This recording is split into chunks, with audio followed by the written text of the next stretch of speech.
Bienvenue dans ce nouveau module consacré à l'optimisation de votre listing. Listing Optimization en anglais. Ce module-là, il est très lié au module sur le SEO parce qu'il va impacter grandement votre taux de conversion.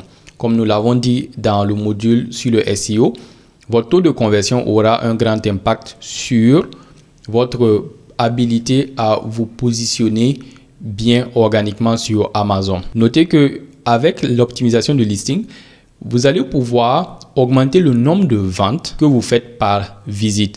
Qu'est-ce que ça veut dire? Si par exemple, vous prenez un taux de conversion de 10%, donc il y a 10% des gens qui viennent sur votre page qui achètent. Si vous arrivez à améliorer votre listing pour doubler ce taux-là à 20%, vous allez doubler vos ventes.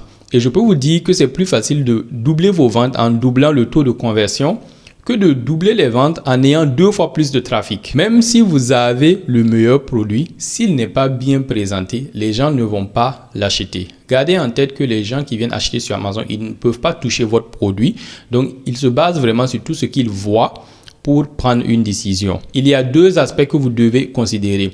Il y a le client qui vient sur la page, il va lire, il va regarder les images et il va décider d'acheter votre produit ou non.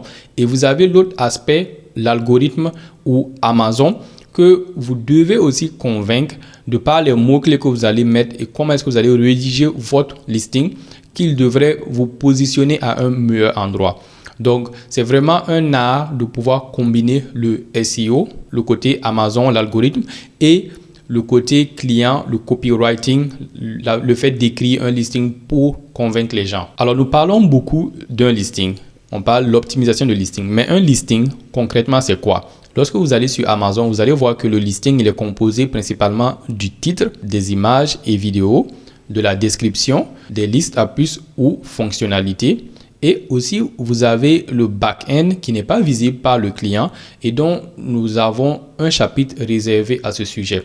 Ne vous inquiétez pas. Alors, lorsque vous faites l'optimisation de listing, c'est vraiment aller et optimiser tous ces éléments individuellement, mais aussi ensemble, de telle sorte que le client soit convaincu qu'il doit acheter votre produit, mais aussi que Amazon soit convaincu que votre listing, il est vraiment pertinent pour les recherches que les clients vont faire et se retrouver sur votre page pour acheter. Gardez en tête que votre listing va évoluer avec la maturité du produit. Donc, la première version que vous allez avoir lorsque vous créez le listing pour le lancer, ce n'est pas la même version que vous allez avoir plus tard lorsque votre positionnement sera bien et que maintenant vous allez juste faire des ajustements pour cibler tel ou tel mot-clé et ajuster aussi vos campagnes de publicité en fonction du listing.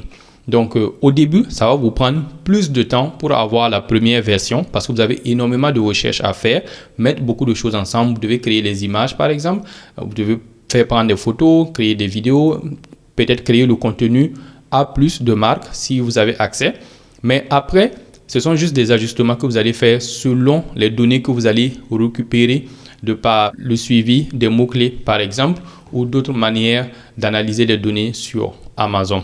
Donc, à la fin de ce module, vous allez savoir comment vous devez faire pour créer un bon listing, mais aussi les choses que vous devez éviter de faire pour ne pas avoir votre listing suspendu et vraiment respecter toutes les règles que Amazon a créées pour baliser la création de listing. Une petite note avant de finir cette introduction.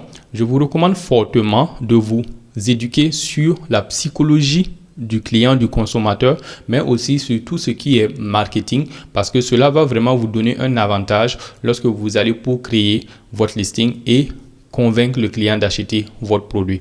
Ce n'est pas l'objectif de ce cours de vous apprendre à faire du marketing ou de vous apprendre la psychologie du consommateur. Il y a beaucoup de ressources sur ça. Je vous invite tout simplement à faire des recherches et d'en apprendre plus.